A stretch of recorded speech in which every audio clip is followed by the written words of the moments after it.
കാര്യമായിട്ട് ഈ കാളപൂട്ട് ഉണ്ടാക്കുന്നത് തന്നെ പാവങ്ങളെ സഹായിക്കാനാണ്.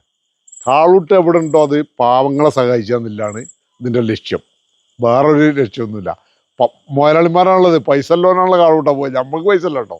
നമ്മൾ പിന്നെ ഈ കുട്ടി ഇത് പഠിച്ചോണ്ട് ഇതുമെന്ന് വേറിടാനാവില്ല വിചാരിച്ചാണ്ട് ഇതുമ്മ കൂടിയതാ. ഇനി ഓൻ പഠിച്ച് അങ്ങനെയാണ് പോയി. ഇപ്പോൾ ഇവിടെ കൂട്ടിക്കാർ 2-3 ആളുള്ളൂ ആകെ. ഇതുമ്മക്ക് ആരും വരുന്നില്ല, ഈ കാളൂട്ടിക്ക് ആരും വരുന്നില്ല. അപ്പോൾ ഇതുമ്മ കയറാനൊക്കെ പേടിക്കാരാണ്. ഇതുമ്മ കയറിയ വീണളും എന്നില്ല പേടിയാണ്. ഇത് ഇവന് പിന്നെ ആ വിഷയം തന്നെയല്ല. അപ്പം അങ്ങനെ ഓൻ്റെ ധൈര്യം വന്നപ്പോൾ നമുക്കൊന്ന് അങ്ങനെയാണ് പോകാമെന്നില്ലേ.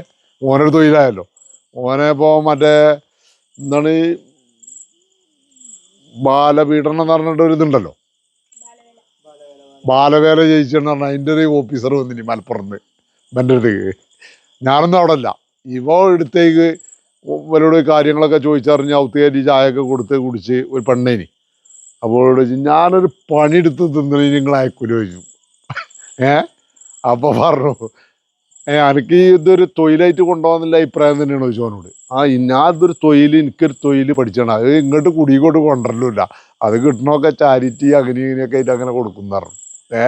അതിലും ഉപദ്രവം എന്താ എൻ്റെ ഉറച്ച തീരുമാനമാണ് ചോദിച്ചു. തീരുമാനമാണ് പറഞ്ഞു. ഓല് പോയി.